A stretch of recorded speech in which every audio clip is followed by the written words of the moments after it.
All right, welcome everybody to episode number 3 of the Sparks podcast. Once again, I'm your host, Nick Ross, and today's episode is very special for a number of reasons. The guest is a family friend named Kathryn, and she shares the story of how she lost her son Josh in a car accident. And I will give a bit of a warning if you're sensitive to the topic of death and grief, that we start off pretty heavy, but we do move in a positive direction, and we cover a range of topics, including the grieving process, meditation, spirituality, finding your voice, and we share some really, really amazing memories. I really enjoyed our conversation, and I appreciate Kathryn's willingness and openness to share her story and her message against distracted driving. Thank you for watching and listening, and I hope you enjoy today's episode.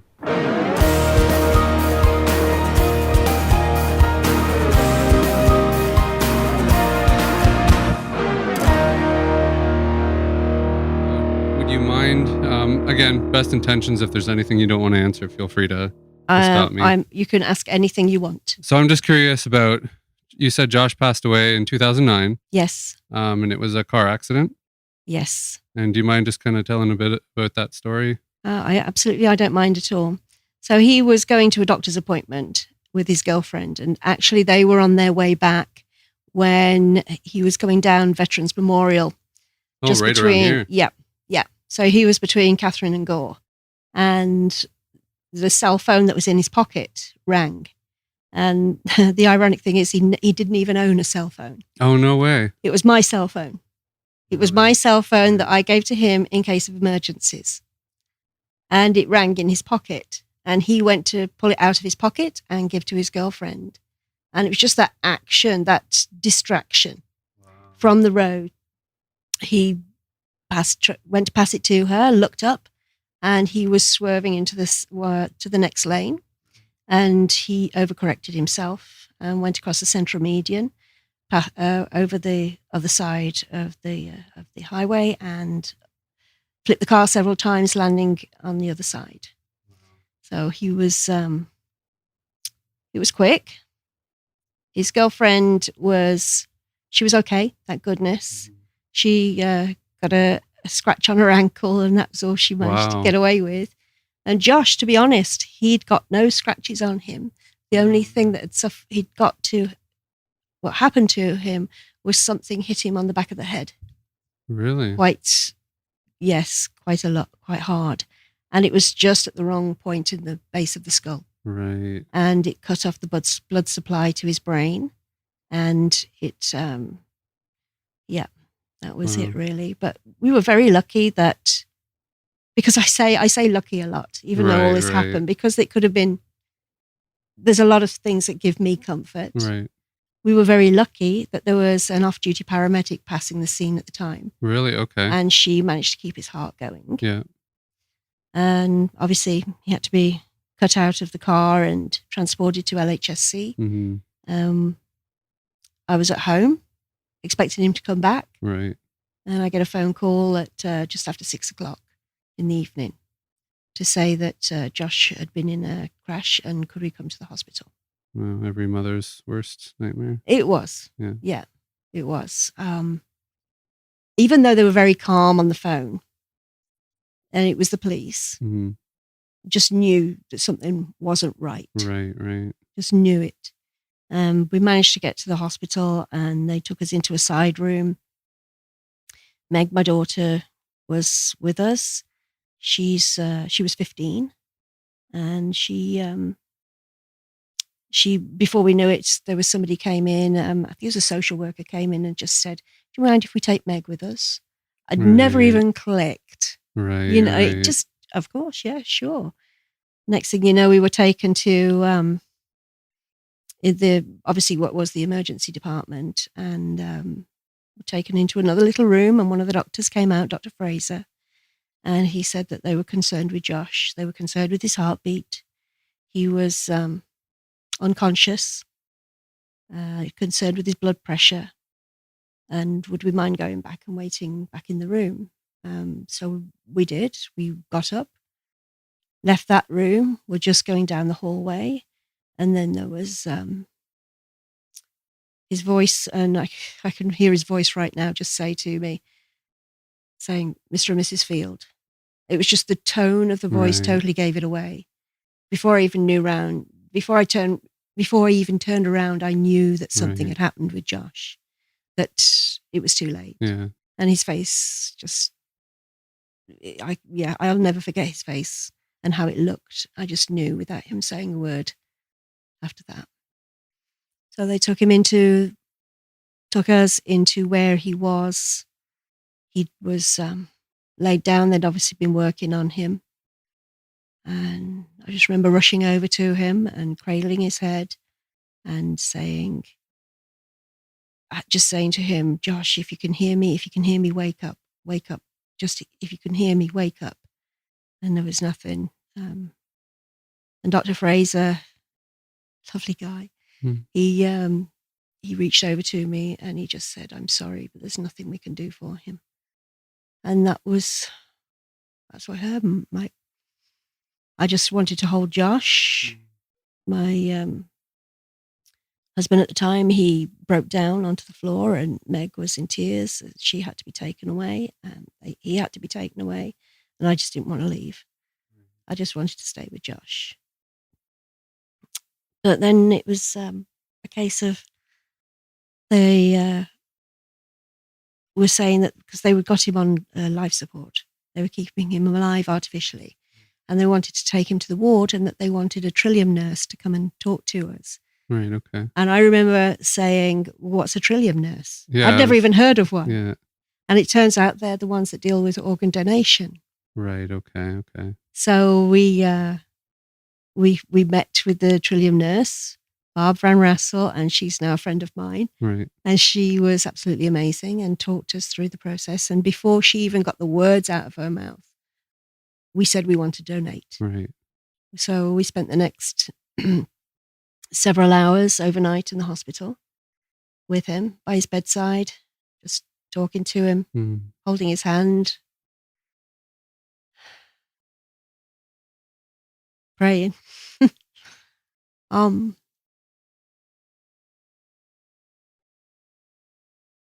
So it was like 8:30 the following morning that they came to take him down to the operating theatre where he donated his organs. Right. So that's just like one part of everything, isn't it? You know, Right. Then you're kind of left with, okay, we've got to go home now. We've got to go home now. Right. And driving home, you're in shock. Yeah. You get home, the house is quiet. Yeah. And then it was, it's the silly things like going home. And we couldn't sleep previous night in the hospital, so we tried to go to bed, and the three of us were all in one bed. Right. Oh. We just needed to be near each other. Yeah. And I couldn't sleep. But then it was a bit later on, I heard the school bus go. That was tough because he should have been on that school bus. Right. So it's things like that happen that I'll never forget, and it's hard to describe unless you've been through it, what it's like, and the fact that they should be there and they're not, and that life was taken away way too soon. And you hope that you can make a difference to other people and prevent that happening. Yeah. And that's what got me into wanting to talk to people. Right. Talk to them, not at them. Right. That's always been a thing of mine. Yeah. I like that change, that distinction. Yeah. It's yes, there is a big difference. I could go in and I could preach to kids at school about don't text and drive. Be aware, do not drive distracted. Right. But what's that going to do? They're not going to listen. Right. So you spend your time, and I used to go and do these talks at the high schools, just so that so it helped me as much as anything. Right, like being able to tell the story or to communicate with the kids, or both. But also, I found it very cathartic. It was it helped me. It helped me cope with my grief. Right. So I did. I used to go in, and I used to love doing it. Yeah. Yeah. Talk to the kids. and ask them questions. Mm-hmm. I would ask them, I would ask them to kind of like, they'd all be sitting with their good friends next to each other, and I'd be going, okay, who's your best friend? And they go, this is my best friend. And point to the person next to them. And I said, oh my gosh. Ask them a bit about their relationship. Right. And I say to them, what if they weren't here tomorrow? What would you do? Mm-hmm. And you could see their faces kind of completely changed. No, Mm-hmm. no, I wouldn't. No, I don't want that. I said, that's what happened with Josh. Mm-hmm. Got really good friends at school. Right. That adored him. He adored them. And he was there the one day at school. They were all saying goodbye. And the next day, he didn't turn up for school. Right. And that's the way you've got to do it. You've got to let them try and get some understanding of what it would be like to miss somebody. To ask, what would you do if? Mm. I also put it to them with their parents, because, I do a quick poll of hands. Mm-hmm. And ask how many are here, how many of your parents drive and use cell phone. And you get like a good 50-60% of people. And I'd say the same thing.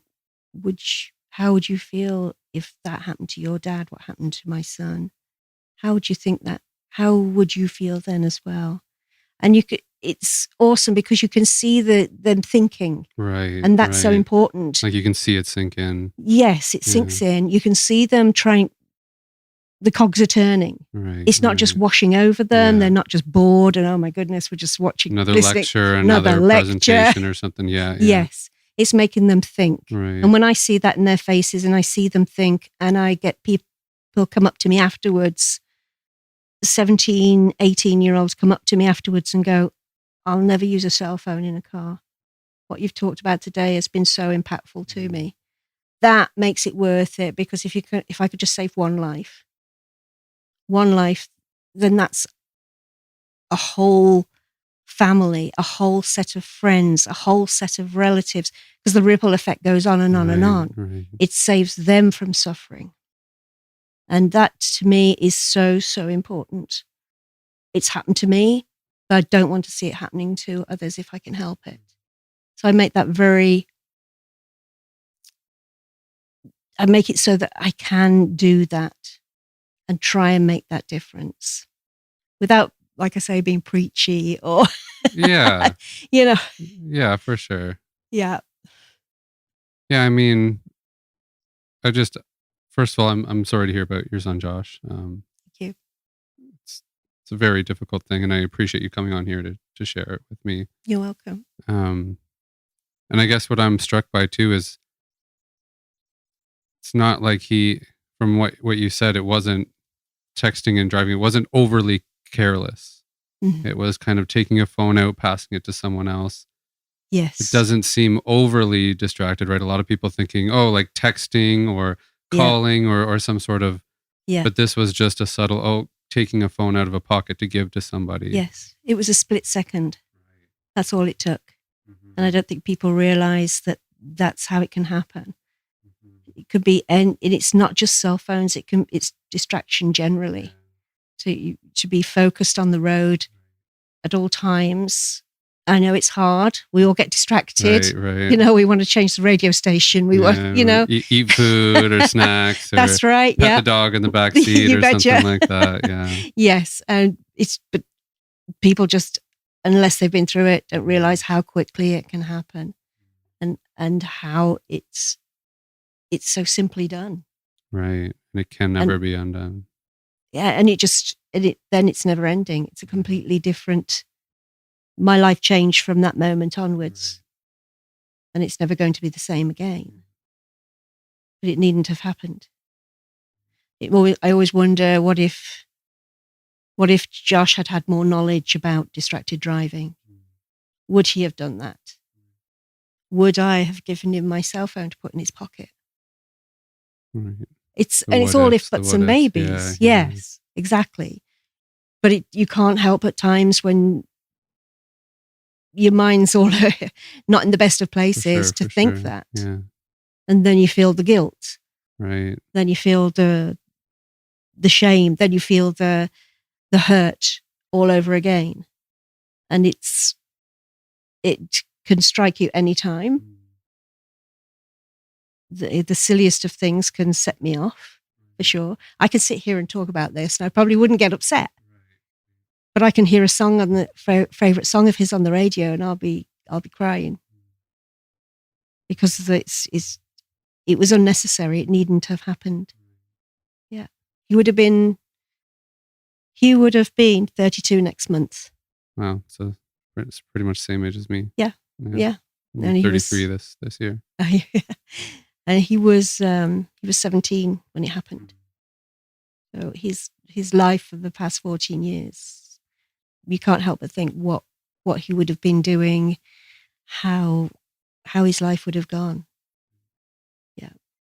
Yeah, it must be really challenging certain, milestones or certain, events that maybe this, maybe that would be happening right now. Yes. I still am in touch with a lot of his school friends. Are you? Yeah. Oh, absolutely. Yeah. They're a great bunch of kids. And I've got to say that they were the best after it happened. Yeah.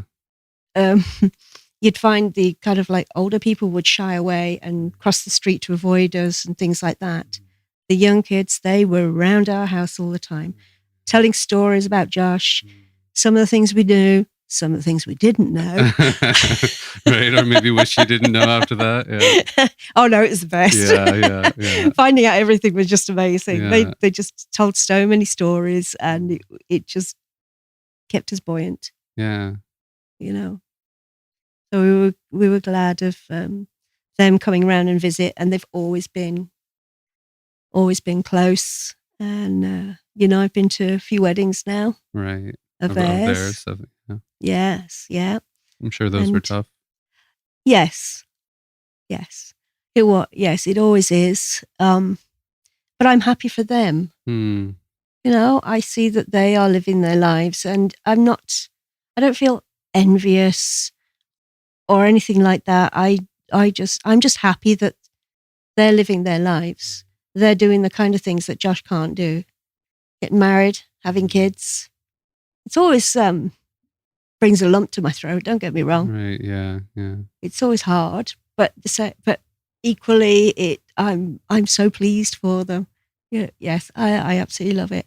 And I've got to say that at weddings and things like that I've been to, there's always one song that we have to put on. Right. And it's "Don't Stop Me Now" by Queen. Don't Stop Me Now by Queen. That was one of the songs at his funeral. And it's just become like an anthem.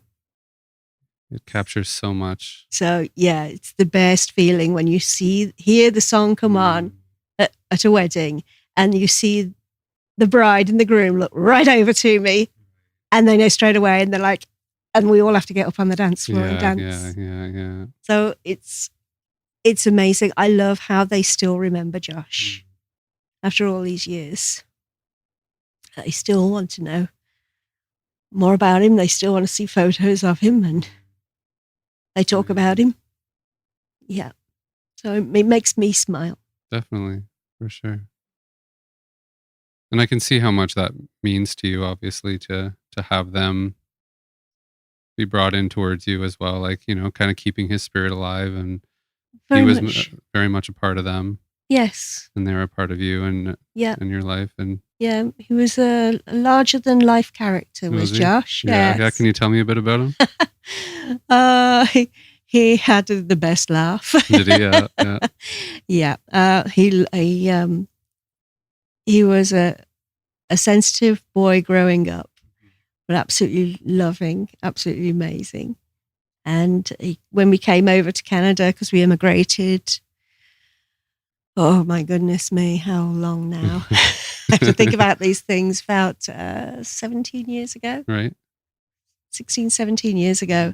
So he was 14. Right, okay. So he came over here from... Yeah, and Meg was 12. Wow, okay. That's a big move. It's a big move. That's a huge move. Yes, they're definitely a big move. And it's nothing we wouldn't have done that if they didn't want to. Yeah. But so they were wanted- all on board? Oh, they were Yeah. all on board. Yes. And we'd been over here to visit and Yeah, things like that. yeah. So, came over and we went to, got them all signed up for school, Yeah, things like yeah. that. And I remember the first day of school that they went to school. He's 14, Meg's 12. How's it going to be? Worried all day. Yeah. Come back. Meg comes back first, full of it, loves it, everything like that. Josh gets off the school bus and he's got a horde of girls following him. He loved it. Oh, yeah. I'm sure he hated that first day. They're all saying, "Oh, it's the accent." Right. Yeah. So they then he brought them all into the house and he put on some UK TV shows and they just sat there and had a great night. Yeah. So yeah, he's First fine. day was good. It Yes. was approved. Oh yeah. Yeah. So that he just blossomed. He Yeah. really did. He loved being at school. He was a popular kid, and he would do the morning presentations. Oh, really? Okay. Oh yeah. Oh gosh. With the accent, I'm sure they Oh loved my that. goodness! Yeah, he was he was goofy. One day he did the whole of the morning presentations in a 6-year-old ninja suit for a 6-year-old. Dressed, Not a 6-year-old ninja suit. but a ninja suit for a 6-year-old. Okay. And he did that. He was just silly like that, and he absolutely loved it. So much so, he was he'd done all that. He was on the day of his crash was actually the voting for valedictorian. Oh, wow. Okay. It was the end of the school Yeah. year, and it had been the prom the previous Saturday. So this was like 3 days before the crash. And he was on the prom court. He was a prom prince. Wow. And then the valedictorian voting was happening on 3rd of June, on the day of the crash. And he voted. And I remember he came back. He said, I voted. And he voted for one of his friends. And then we found out few days later, head teacher at East Elgin in Elmer phoned and said, "Do you know he actually won it? He was voted valedictorian." No way. Yeah. So that Wow. just showed how Yeah. much everybody thought of him. Yeah. Popular, but popular in a nice way as well. He wasn't somebody that was big into sports or anything like that. He just liked people, and he just loved to talk to people and help people as well. So, that means so much too. I was so very proud of him for being that kind of a person. Yeah. So yeah, Mum here.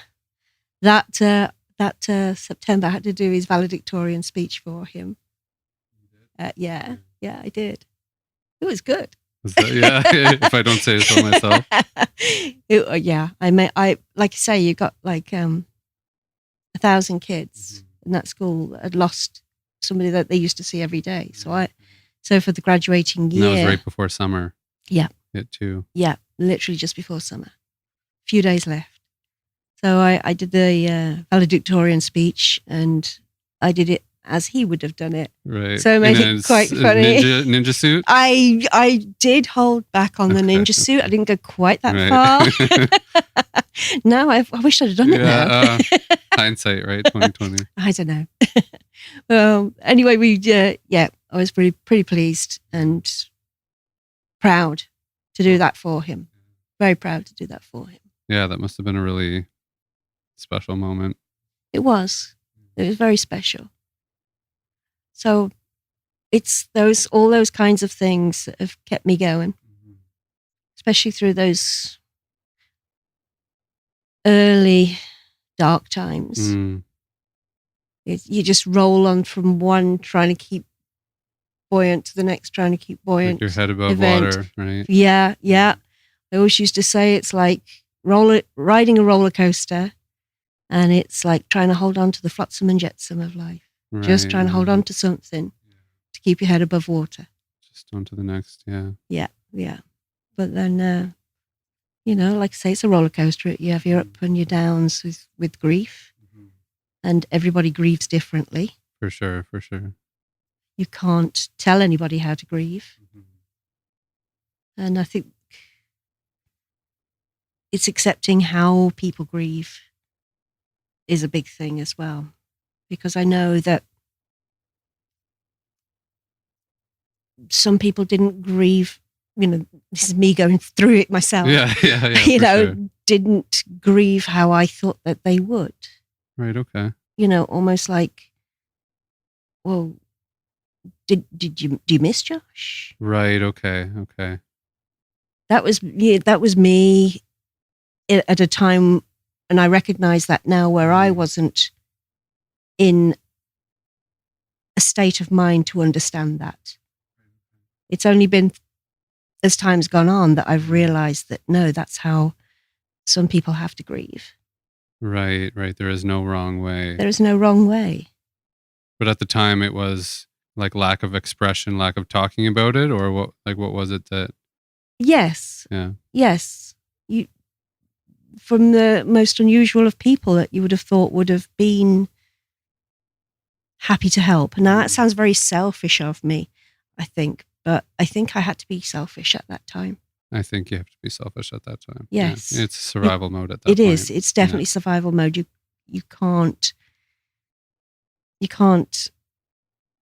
try to be something else because somebody else is grieving differently.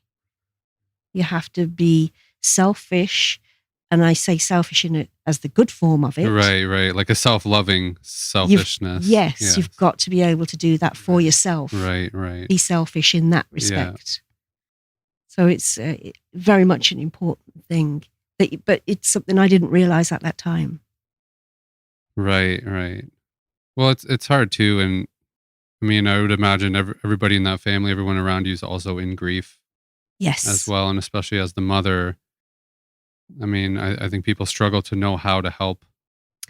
Yes. And what to do, what to say. Yes, very much so.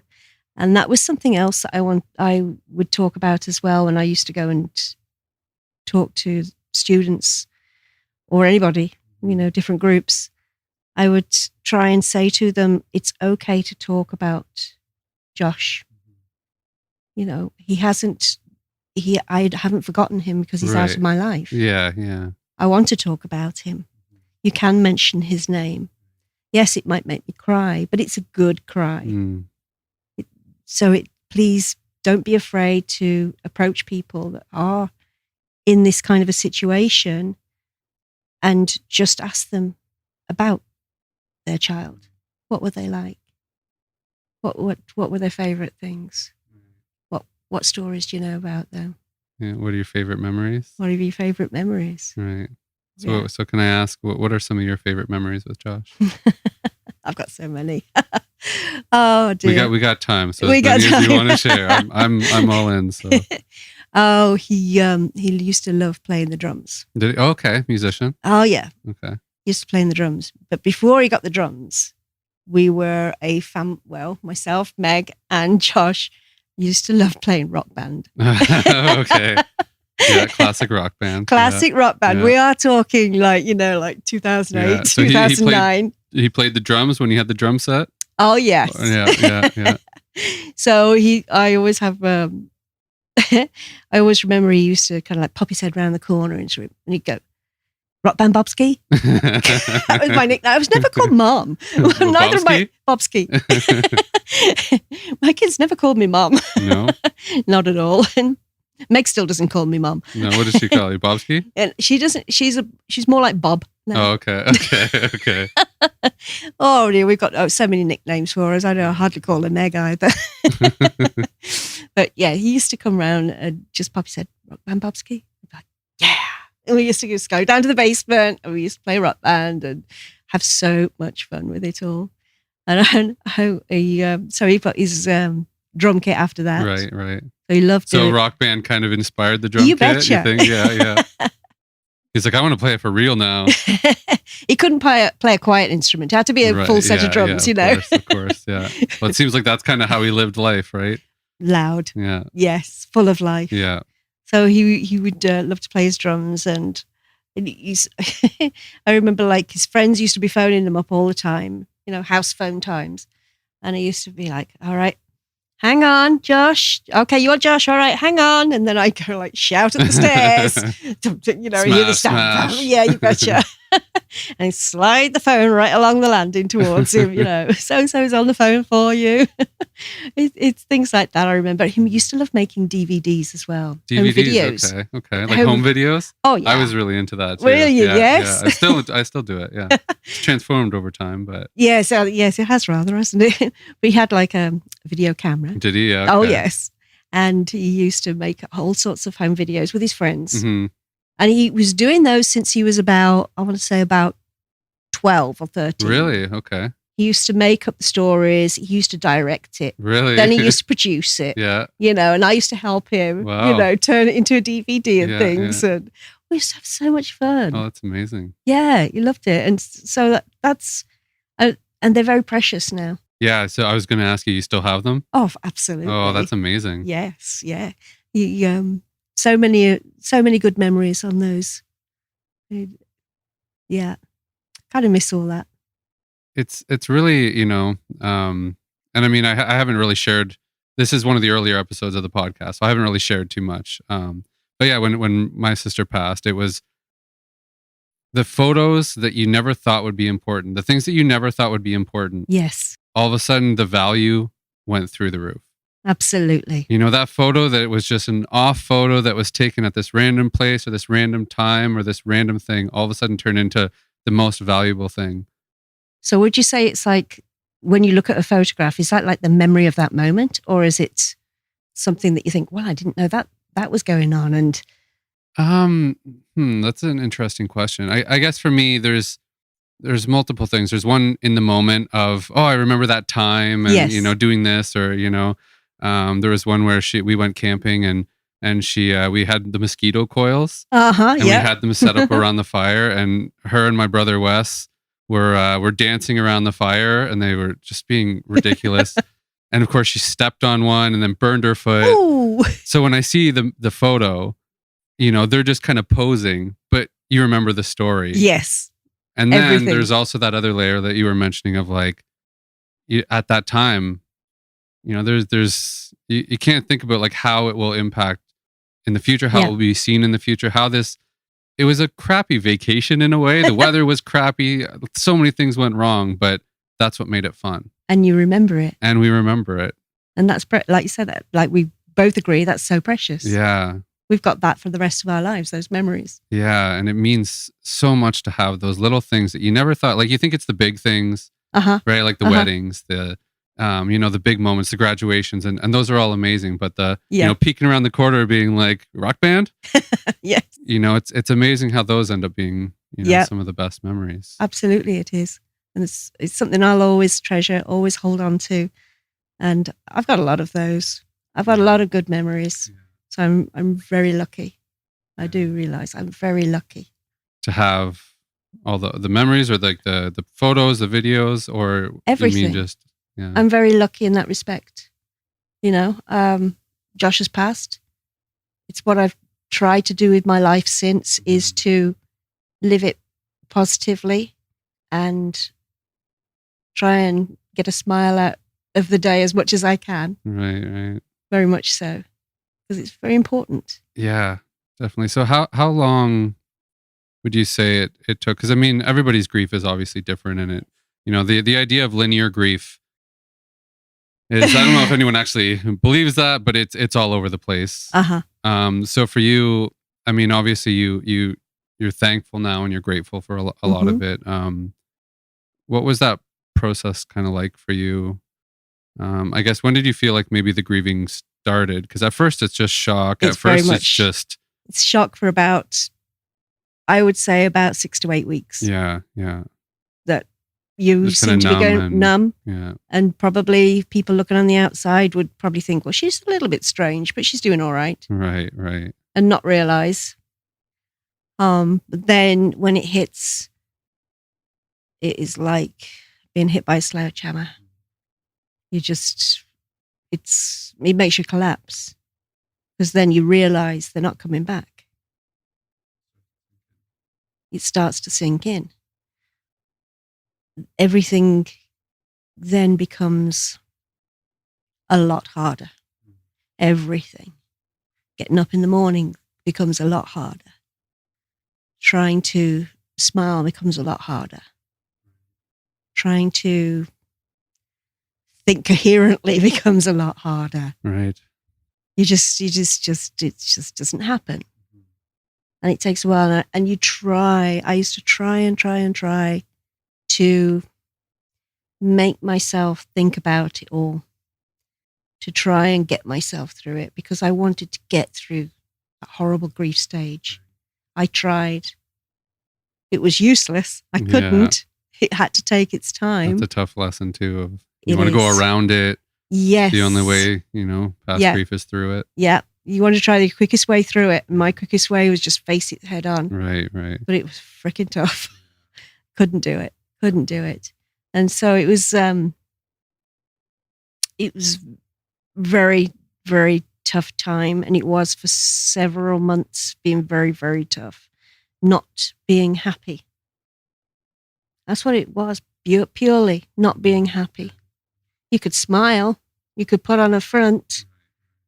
And I remember somebody I know had sent me a message, I think, and said, I saw you today, and I've got to say, you look so happy. I'm so pleased that everything's going well. And that nearly knocked me over. Wow. Because I wasn't. Yeah. So you go, well, I'm not happy. I'm trying. But then am I smiling? Am I smiling too much? Then you start to feel guilty. Right. I feel guilty now because I'm smiling. Why am I smiling? I'm not happy. Am I showing that I'm happy? It's really hard. It's a totally horrible time to try and get through for anybody going through grief. The first time I actually started to feel some kind of a okay day. I remember one Saturday, the next March. So that was 9 months later. And it was one Saturday morning, I got up early and I decided to put a movie on the TV, and I was sat there with a cup of tea and I was, all right, then, I felt kind of... A little bit of a release. Yes.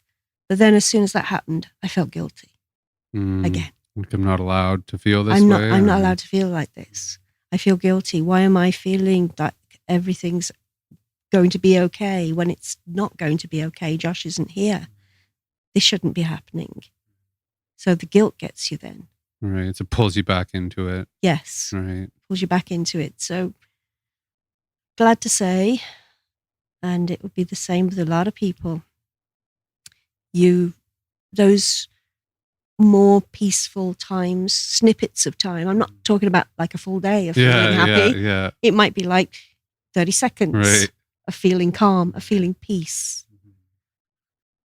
They do increase. You get more of those peaceful times and you start to feel less guilty. Not totally. No, the guilt doesn't totally go away, but you feel less guilty that you are actually having a peaceful time. And that's a sign that the grief is changing. Right, okay. Because it never goes away. Yeah. It's always there, but it changes. It morphs into something else. And whether that's just your own psyche, I guess, just changing and adapting to the new situation. Self-preservation.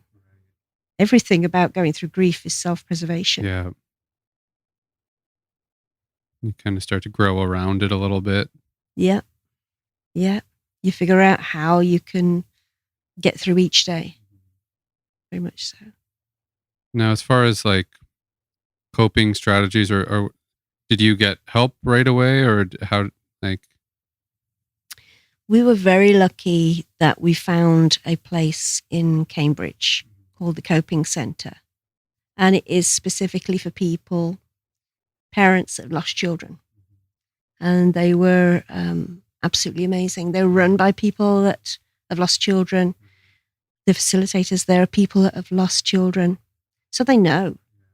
And they put us into different groups. This beautiful, beautiful place in Cambridge, absolutely stunning, peaceful retreat. And they put you into groups according to the age of your child. So interesting. Okay. So yeah, we were with 3 other sets of parents who had lost teenage children.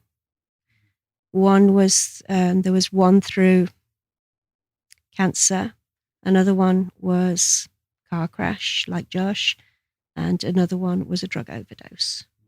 And we were every week. We used to go, and it was like a bolt hole. It was, you'd walk into that place, and that peace that I was telling you about, that little bit of comfort, it felt like that as soon as you walked through the doors there, and you were with the people that were going through exactly the same thing. And they were amazing. They're still friends to this day.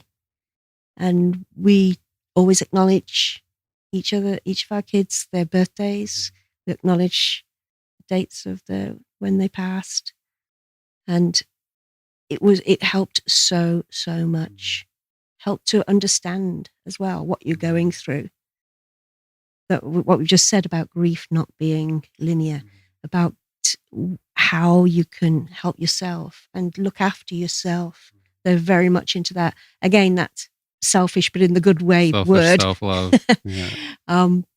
How to help yourself. And it was the most amazing experience.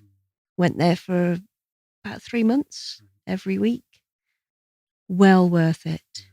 And, unfortunately, I've known other people that have lost children, and I always recommend that kind of a place. Get help with people that have a good idea about what you're going through. If you can find other people, other parents in your own town, city, neighborhood that have been through that same thing, you're part of the club that nobody wants to belong to, but you get it. Yeah, I would imagine that would be one of the hardest things to feel like no one can understand that kind of pain or the kind of grief for like a parent to a child. Very much so. Yes. We've had well-meaning people give advice, but, always, I shouldn't say I've always appreciated it. Sometimes you just want to slap some people around the back of the head. But they, that they were well-meaning. Mm-hmm. So yes, that was another reason of saying, okay, thank you. Trying to let people understand how they can approach somebody. Don't be afraid to talk about them. Like we said, ask them about what their favorite thing was. Yeah. What TV shows, what are their best movies they like to watch. Right. Movie nights. What did you do? And then then asking those kind of questions, like we say, it was like getting those good memories back again. Oh yeah, remember doing that. Might be the silliest of little things, but it means a lot. Yeah, and it's almost like for a second, and it's not the same, but it's almost like for a second they're back, almost, right? Oh. It's like you can just kind of feel a little bit closer to them. Oh, absolutely. Through the stories. Absolutely. In fact, I had an experience. I'm a very spiritual person. Yeah. And I had an experience only a few months ago, and I don't know, we were playing some music from the 90s, and there was, I started dancing to this, I forget what song it was. I think it was, I don't know, it's one of the UK ones, you probably don't know it, but anyway, started singing to it and dancing to it. And then I felt Josh. I felt him around me, and it was magical, absolutely amazing. I just felt him all around me, his happiness, his spirit, and so straight away, I'm like sending a message to Meg. We sang to this song, we danced to this song, and then I felt Josh, and she was like, yes. So it's things like that look, you can see I'm smiling now. For sure. Definitely. I can just, in your energy, it just, It just helps so much because it's been 14 years and I don't want to forget him. I don't want to forget how he smelt when he hugged me. I don't want to forget his laugh, the way he spoke, anything like that. And so if I can like feel his energy, feel his presence, it just does wonders for me. mm-hmm. And I know I'll never forget him. For sure. You can't ever forget. No. So you mentioned that you're a spiritual person. Like, how did that change after the incident? Like, were you deeply spiritual before? I wasn't deeply spiritual before. I certainly was very open to it and have had experiences, but not many at all. Mm-hmm. But afterwards, I opened up so much as far as all that was concerned. Yeah. And I had experience. I will say this. I saw Josh 2 occasions. And both times, okay, so I'm smiling again. Yeah. So the first time, I saw him walk behind me when I was at the computer. And the second time was in the middle of the night. And I woke up and he was sat on the end of the bed. Frightened me to death. I bet. and then there were other times in the house that I could feel him, And I remember walking down the landing near to his bedroom, by his bedroom, and I could feel like that, I could just feel energy. And I just said out loud to him, Josh, if you show yourself and scare me, I will not be impressed. He's still being silly and oh my God, and that's the thing. I could say that to him because that would be what he'd be like. He'd be trying to play tricks on you. Absolutely, he'd be playing tricks on me. So I'm very spiritual. I've had experiences. I feel him around me at times, and I have had vivid dreams, and it is very comforting. And I love it. Yeah. The dreams are they generally positive? Like, I would imagine that, there's a lot of trauma around that as well. Do you find these dreams? The first dreams that I was having with him were in the early days, and they were traumatic dreams. Right. Here, there was one I had where he was stood in front of me and he was trying to tell me something and his mouth was moving, but there were no words coming out. And I looked down and he'd got no lungs. His chest cavity was open. He got no lungs because, he was an organ donor. But right. But that was just, I think it was just a dream because of trauma. So I've never forgotten that, but I've had amazing dreams since with him and meeting up with him. One of my favorite places to meet up with him that used to happen quite a lot was in a woodland. Really? Okay. Yeah, in an open copse, and sat on a a log and just talking. And I've had quite a few of those, and they've been very, very, very real. I truly believe in them. Yeah, it's hard to describe to people who may not be open to that, what that feels like. Yes. And what it means. I mean, I'm pretty sure that there's a lot of people out there that would be very skeptical and say, well, that's just your imagination. Right. It's not really happening. I think there's a distinction between having a dream that's a dream, but then a dream that's very, very real. Yeah. And I've had the situations where I've been awake, I've been lucid, but I've had him come in and we've had a chat, So it's been that kind of thing I really do enjoy. I look forward to those. Yeah. Yeah. And I still tell him to not scare me in the middle of the night. Sure. I'm going into the bathroom. Leave me alone. Very much so. So for his like his birthdays and anniversary, what kind of stuff do you do to kind of tribute for him? And every June the 3rd, we always do a lot to do with orange things. Okay. That was his favorite color. His favorite color. So orange, anything to do with orange, wear orange. We go to Belmont Park and celebrate him because he's got some trees there in Belmont in the park there. And here's a little story for you.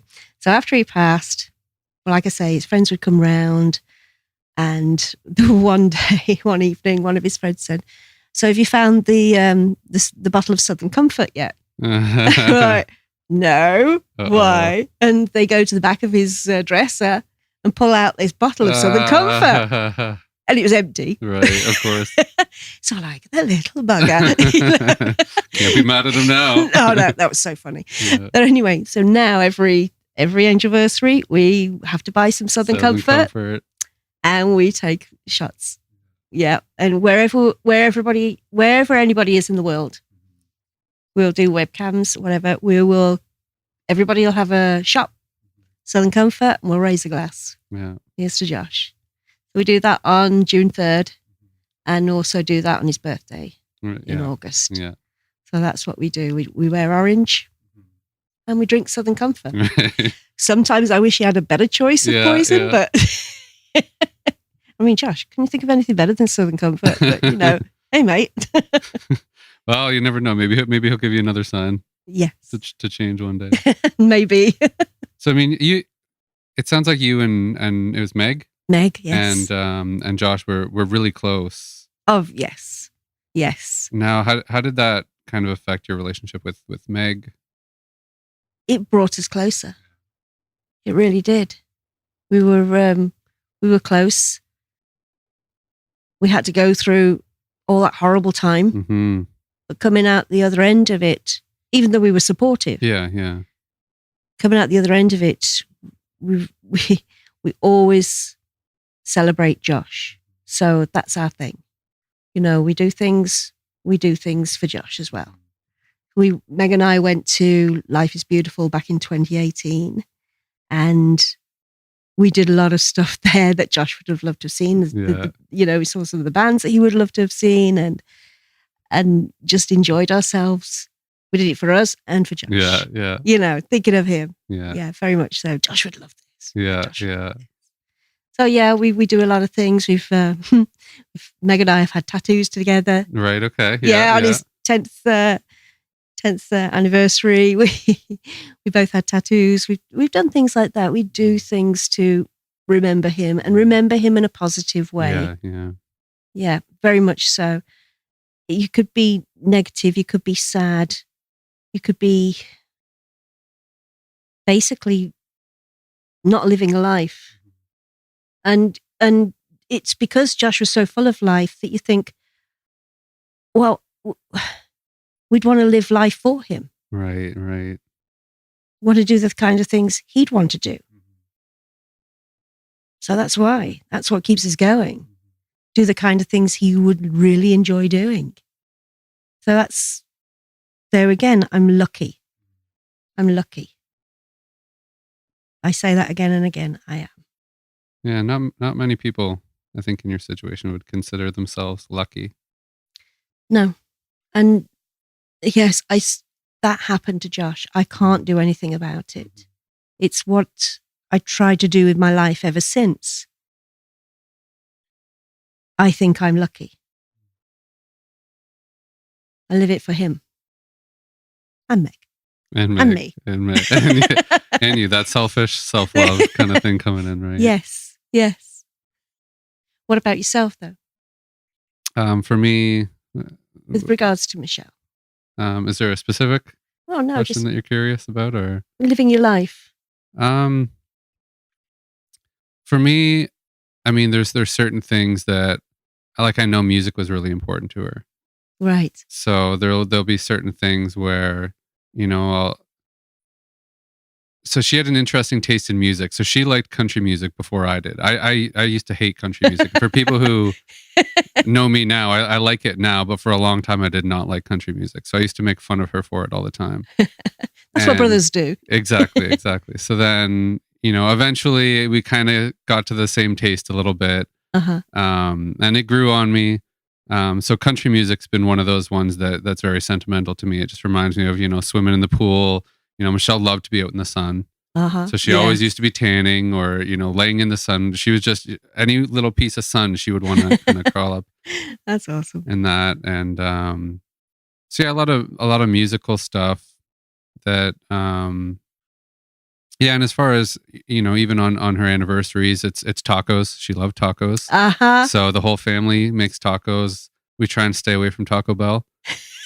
She loved Taco Bell, so occasionally I'll crack, but I try and make my own tacos because that's a tough one. And then she liked Bud Light, so we usually have a Bud Light, and then a shot of tequila. You got to, because she liked tequila, so the same kind of thing, right? It's absolutely. I've seen a very video called each other for years. Yeah, just, you know, calling each other, and even to this day, we usually send. The family sends pictures of all of our shots or our tacos or our Bud Lights, right? That's awesome. And then, yeah, just coming together and yeah, I think like what you said, the one of the important parts was giving space to people to grieve how they grieve. I think right away was tough. It's so hard to make the right decisions or choices about your actions or about anything like that. It's absolutely. And then you can be hard on yourself for it. So regardless of that, you know, eventually coming to a place where you give space to people, you know, if they want to partake and do photos and tequila shot, that's great. Yeah. If they want to go off on their own to, you know, remember in their way. That's right. Yeah. You know, no judgment. Yeah. Everybody can do what they need to do. Yeah. In their own way. The invitation is there, but at the same time, it's completely understood that, like you said, people grieve differently. Yes. And they have their other ways of remembering. Yes, for sure. And no. So, I mean, do you have any like books or teachers or videos that you found particularly helpful or resources that you... I would say mainly it was what I got from the Coping Center. And somebody who actually, some good literature is Dr. Alan Wolfelt. Alan Wolfelt? Wolfelt. Okay. He is a grief counselor, if you like, and he's done a lot of books, and they're accessible online. Google him. I can't remember exactly how it's spelt, but he has a lot of resources. And that was something to look up as well and helped. Right. I used him for a while because, again, going back to trying to help, I set up a bereaved mums group in my basement. And so I did that for about 5 or 6 years, something like that, every week. And for people that were local or came in from London, used to come and we used to just talk about our kids. And also I'm a big believer in meditation. Yeah. So I used to teach them meditation as well. That's awesome. Yeah. And coping mechanisms. Doing meditation is a kind of coping mechanism. Right. It helps, certainly. And I remember the very first time I did meditation, we're just kind of like in a room and everybody's, right, okay, then it's gone quiet. And I seem to be the only one there with one eye open, looking around, going, what are we doing? Yeah. But once you kind of understand what you've got to do and just let it flow, let everything flow within you, and it's practice, meditation is practice, then it's a great tool. Mm-hmm. And so I used to try and do that for the women that used to come to the group. So we'd shoot the shit. We'd talk about our kids. At some point, there'd be somebody's anniversary, birthday coming up. We'd celebrate that with them. Yeah, we'd talk about them all the time. And then we'd do a meditation as well.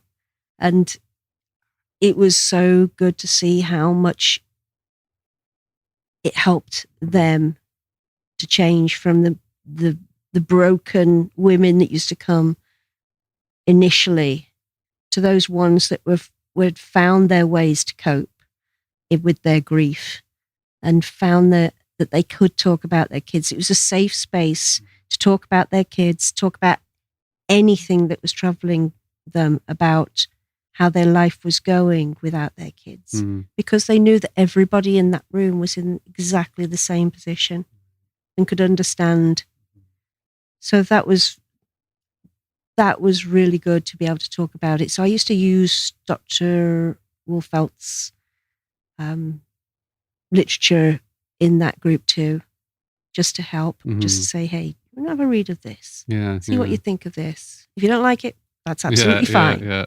Just give it a taste. That's it. See if it helps. Yeah. And this is, if you want more information, this is how you can get it. Right. So helping, that was my way of helping myself, was to read Dr. Alan Wolfelt. Sometimes I would get some books on spirituality.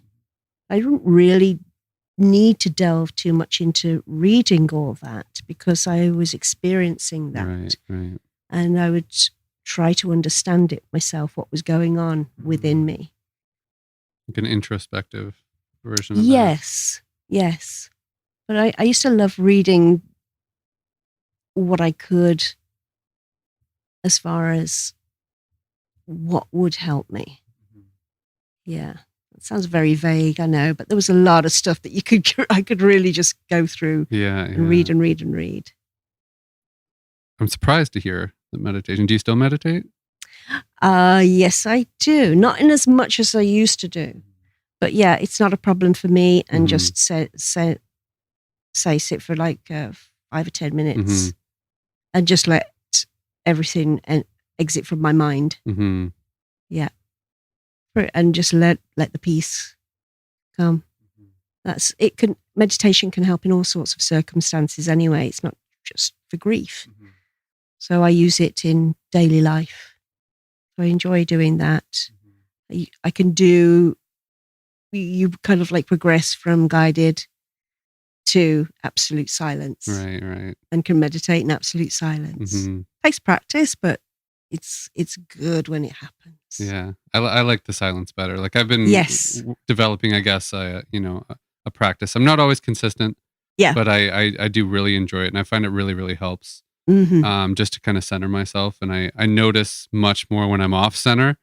And I'm like, okay, I got to get back to center here, right? So I have my own little tools, or my tool belt of trying to get back to center. Exactly. But the quiet, I feel like sometimes I need quiet. Yeah. Like, yes. Not just, the TV's on, the fan's on. Like sometimes I need complete quiet, darkness, just like take away all the stimulation. Because I think we really don't get that too often. No, we don't. For me as well, if it's not silence, I love birdsong. Birdsong? Right, okay. I love early mornings, and I will get up early mornings and just sit outside. Yeah. And just listen to the birds. Yeah, I think we're like the same person. Sitting outside with a tea in the morning. Like I'm a morning person. Me I wasn't too, always. Yeah. It was weird because when I was in MIA, so like music industry arts. Right. So it was like a music recording school, and it was always late nights. Right. So up until 3 a.m., sometimes like, 5 a.m. Oh boy. And then all of a sudden at some point, and I don't even remember when it was, but all of a sudden it switched where the mornings are really peaceful, and the same with like really late at night, like 2, 3 a.m. is generally really quiet and peaceful. Yeah. But if you get up at 6, 7 a.m., that's also really peaceful in a different way. It's beautiful, isn't it? I love it. And that's peace. Yeah. That is peace. And I remember for me, nature, that often helped me through a lot of the difficult emotions coming with grief.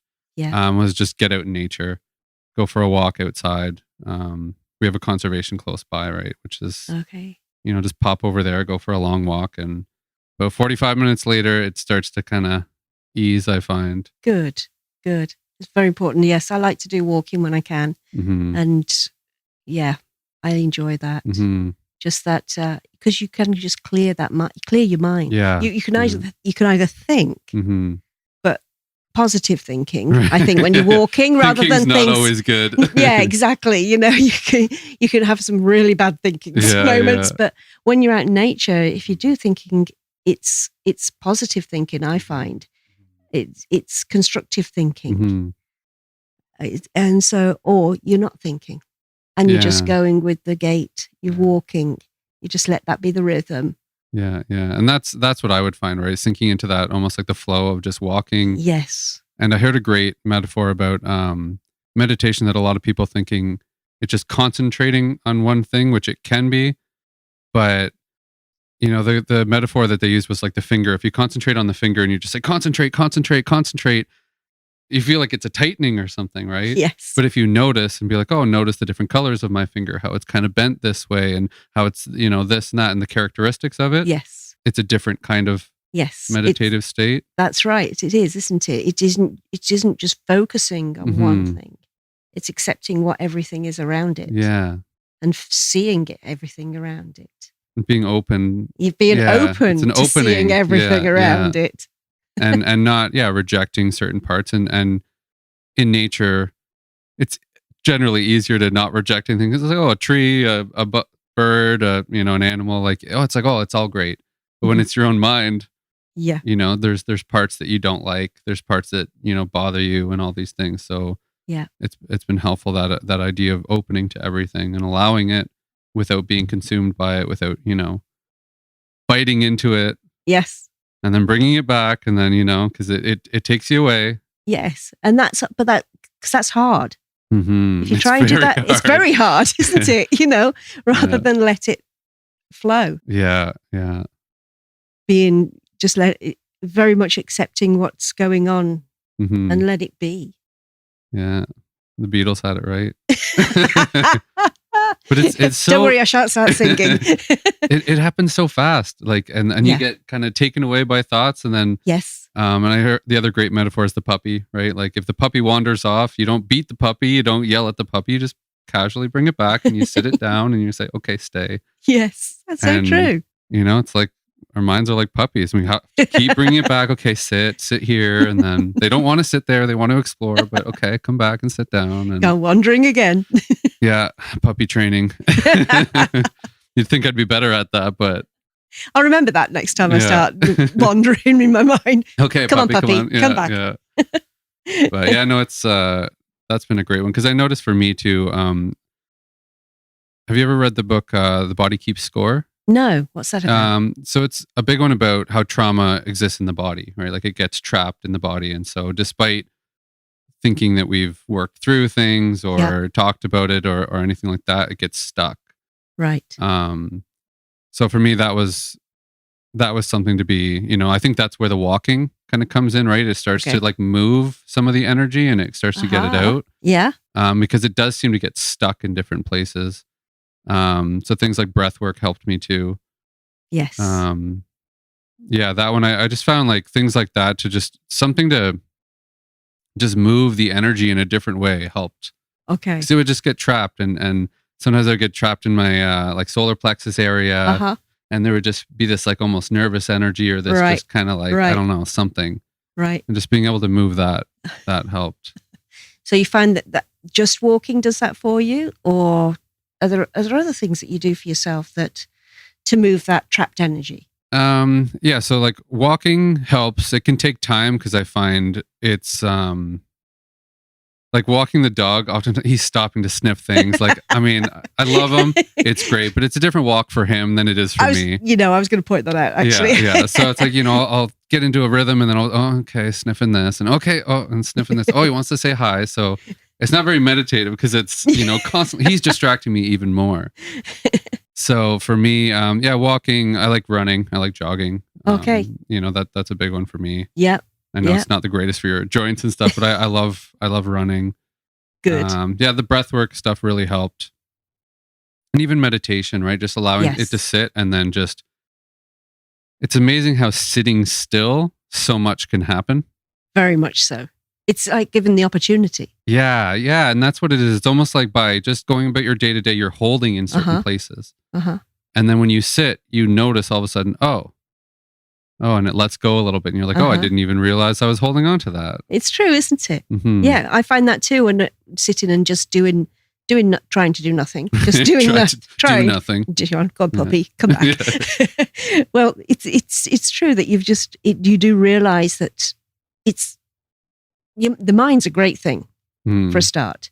It's bigger than we think, right? For sure, isn't it? And you only get a glimpse of it when you go into a meditative state about what it can achieve and how it achieves it. I think it's amazing. I've had some pretty amazing situations. There was one time I was doing a meditation with the mothers, and it was a silent one, and it was the weirdest feeling. It felt like one part of my brain was doing its thing, and then like how can I put it? Every awareness I'd got in that part of my brain went through a narrow tunnel and spread out into another half of my brain. It was the weirdest feeling. Right. But it totally changed how they say about like one half your brain is more methodical. Yeah, detail oriented. Yeah, and the other half is more like the artistic, everything like that. Yeah. That's how it felt like from going from one half to the other. That's going to sound very strange when I say it out loud, but that's what happened. No, it doesn't sound as strange as you think. For me, like I love learning about that stuff. So for me, there's a guy, Ian McGilchrist, and he talks about the left brain, right brain, and how the left brain's very detail oriented, and the right brain's very like whole oriented. It's very loose, not a lot of boundaries, right? Right. There's actually a story. There's one neurosurgeon or neuroscientist. I'm probably going to get this wrong, but she had a stroke. Okay. So half of her brain, the part that was detail oriented, shut down. And she describes her experience. Maybe I'll put it in the link if I can find it. I think it's called My Stroke of Insight. And as a scientist, she's from the inside of her stroke being like, whoa, this is amazing. Everything was just love and just like she couldn't call things. She couldn't do regular things, but she was inside it. Wow. So she almost got to study it from the inside. And so it was one side of her brain shut off, and then the other one, the boundaryless, amazing. Oneness. So I think for me, we need the detail. Otherwise we wouldn't be able to function. But we also need to remember the other side. Very much so. And I think, like you say, the communication between them, I think is where it's at. Yes. And I think meditation can help that. It just opens it all up. Especially when you get a really good meditation. You're kind of like the end of that session, I'm going, oh wow, that was a great meditation. Yeah. Guess what I don't know happened? what the hell that was, but that was great. Yes. Yeah. Enjoy that. No, that's amazing. I'm so glad to hear that. Because I think meditating has still has a stigma. There's a lot of people who are more open to it now, but I think the idea of what they think it is too, just sitting down in one posture and just, I don't know what people think about it, but one of my favorite phrases was, so I listened to John Vervaeke. Okay. My dad's gonna laugh that I'm bringing him up, but I have to bring him up all the time. But he talks about meditation as being like to sit down and to befriend yourself. Like you're sitting down with a friend. Right. Right. And that kind of right attitude of how to address it. Like if your friend was like telling you their thoughts, you wouldn't be like, give them a hard time, make fun of them for it. You just like, oh, wow. Okay. Like you'd be more accepting of it. Yeah. Whereas in yourself, there's a lot of judgment. There's a lot of, impatience, frustration. It can happen. Yes. I think the more you practice it, the less you feel like that. Right. The more of a friend you become to yourself. Yes. Yeah. Okay. I know what you like by now. Just get on with it. It's like an old friend. Yeah. Just do your thing. Get it in your system and then we'll move on. Yeah. No, it's amazing that you did that. And especially in a group setting. Yeah. To have that would be, pretty powerful. Very much so. It was what was so good as well was that once the meditation, everybody was getting quite confident with what they were meditating with. At the end, we'd talk about our experiences and what we'd felt, what had happened, what was going on. Mm-hmm. And like I say, with no judgment, you could just say exactly what happened. Like there would be one of them. I remember one of them saying, I had my dog turn up that's been dead for 5 years. Right. Okay. And she was sat in front of me and she was wagging her tail at me and looking at me and wanting to be pet. And this is my dog that's passed away 5 years ago. And she was there. And you're like, that's so cool. Weird, right. Yeah. Like of all the different experiences that people can have. Yes. Yeah. And I think being able to talk about that too, right? Very much. Yeah. Yeah. Like I say, with nobody making fun of you. Mm-hmm. You can be totally open is just amazing. Mm-hmm. Very much so.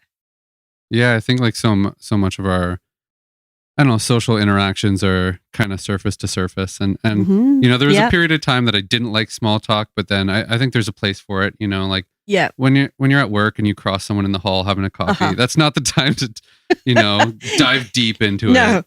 Did I tell you what happened in my brain that one time? Yeah. No, you don't go on about like that. Yeah, exactly. So, I think there's a place for small talk, but there's something also about, just being able to really say what's alive for you and what's going on and what's actually like real. Yes. Right. Yes. Because it is real.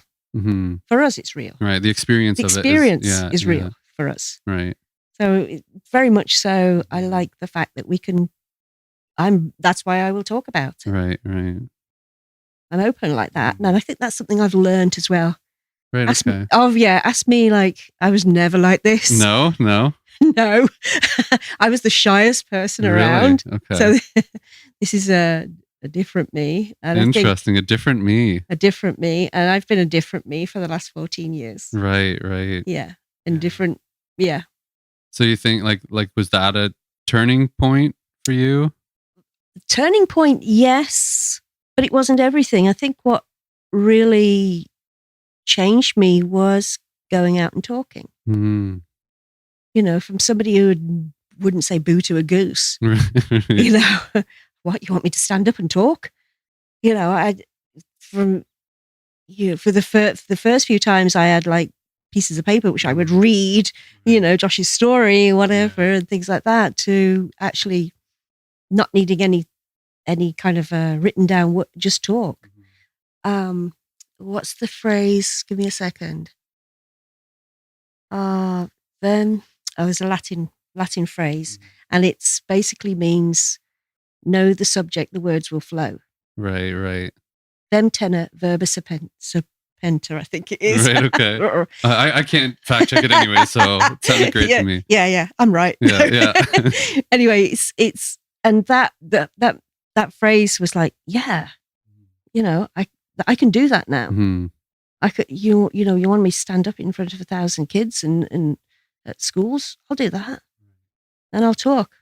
And I'll just talk. And I'll talk about Josh, and I'll talk about distracted driving. I'll talk about organ donation awareness. I'll talk about meditation because I could do that now. Right. You know it inside and out. You don't need to write down. I don't need to write down, but it's given me the confidence as well to talk. And that's trust that it's going to come out. Yes. Yeah. And it's definitely a different me. Mm-hmm. And I almost wish that everybody could have that experience of learning that they can do it. Like finding their voice. Finding the voice, using it, and not being afraid or ashamed or scared of using their voice. Yeah. Yeah, what I'm struck by right now is just, it almost seems like through what happened with Josh, like it almost seems like you found yourself too through that. Yes, I think so. Yeah. Yes. I put up with less shit than I did before. Yeah. Well, even like you say, speaking about it it's odd that, speaking about him and his situation was actually what brought you into speaking and finding your voice and becoming more confident in that. Yes, very much so. Yeah. It was very, it was, like I say, what happened to Josh has happened to Josh. I cannot reverse that. But I can try to be the best person from it. I'm not always the best person, but I can try. Right. Something to aspire to. Yes. And be positive. That's my big thing from this, is trying to be positive in whatever life throws at you. Throw some curveballs sometimes. Yeah. Some knuckleballs in there sometimes. Yeah. So if someone hears this story and they're touched, what are some things that maybe they could do to honor your son or honor the story, or what kind of message would you maybe have for them? I would say that don't use a phone in the car. Don't drive distracted, because you don't want to end up in the situation that myself, my family, my friends, Josh's friends are in right now because of it. It's not worth it. It's not worth it. And try and live life positively. That's great. Yeah, thank you so much. I really appreciate it. You're very welcome. And for anyone listening, thank you for listening. And this was awesome. So thank you very much. Thank you. Thank you for inviting me.